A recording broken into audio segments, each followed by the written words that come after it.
were violating a patent or a trademark.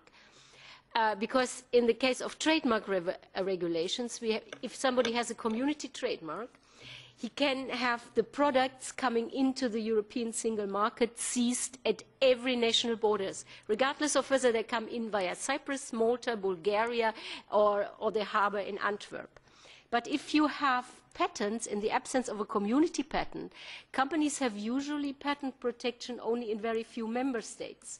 And then they are without defense when the counterfeit good comes in via a member state where they don't have protection. Because I have another story of a tire manufacturer. This tire manufacturer actually had a European patent. And they were alerted that patents from China were coming in containers via the Antwerp harbour here in Belgium, and these tires were violating their patent.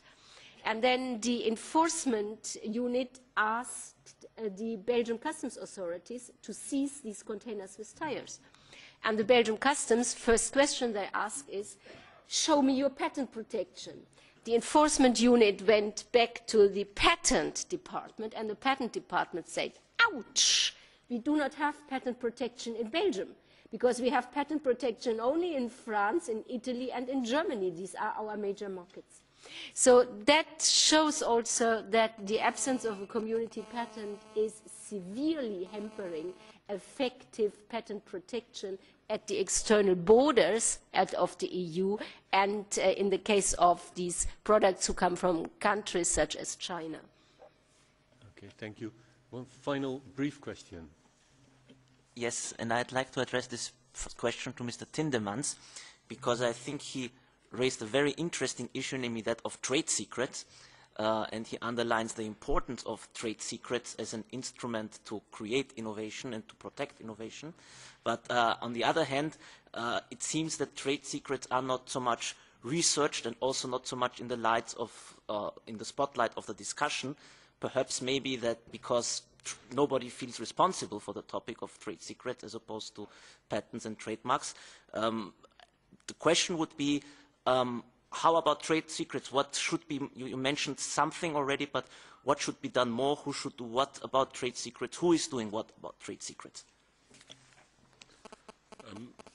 I can be, in terms of the answer, I can say that, in fact, from a legal perspective at international level, there are already provisions, clear provisions, that do protect trade secrets in the same way as patents, trademarks, other industrial property. Specifically, Article 39(2) of the TRIPS agreement provides that members shall ensure that natural and legal persons shall have the possibility of preventing information lawfully within their control from being disclosed to, acquired by, or used by others without their consent in a manner contrary to honest practices. That is a definition of trade secret. But what we see is that in the EU internal market legislation, notably the EU Enforcement Directive, the sentence that explicitly lists the rights protected ends just before mentioning trade secrets. And the same happens in the customs legislation. So the European Court of Justice in the Microsoft case spotted that and said, we think that trade secrets must be treated as equivalent to all intellectual property rights. And hence the question, can we repair that omission in the European legislation, the harmonized legislation? There's a second reason for doing so, and that's my last point, is that a number of member states, and not the smallest one, have in their national legislation done exactly what WIPO and TRIPS provide for, namely protect trade secrets, know-how, in the same way as other intellectual property rights.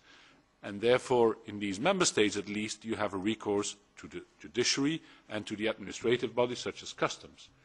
However, other member states have not done it. So clearly, that is my plea, there is an internal market issue here. Your trade secret is protected differently according to the member state in which you operate. I'll go 2 sentences, please. But I'm afraid this cannot be simply arranged by an amendment in the Enforcement Directive, because the Enforcement Directive is about the protection of intellectual property rights, which do exist, at least in all of our member states. So we would have to create a harmonization of the protection first at European level before we can do this in the Enforcement Directive. This is something which we are absolutely ready to look into, but one of our problems is that although there is a lot of talking about intellectual property rights, innovation, etc., we do not get the resources to do all the work which we would need to do. So you have to bring these issues to the attention of our political masters if you want us to do something. Okay, thank you. I'm going to close this session now. Thanks to the panelists for their contribution. Thanks to you. We're going to need about 5 minutes maybe to change the panels but no more than 5 minutes, please, because otherwise we are putting too much pressure on the other two panels that are still to come. Okay, thank you.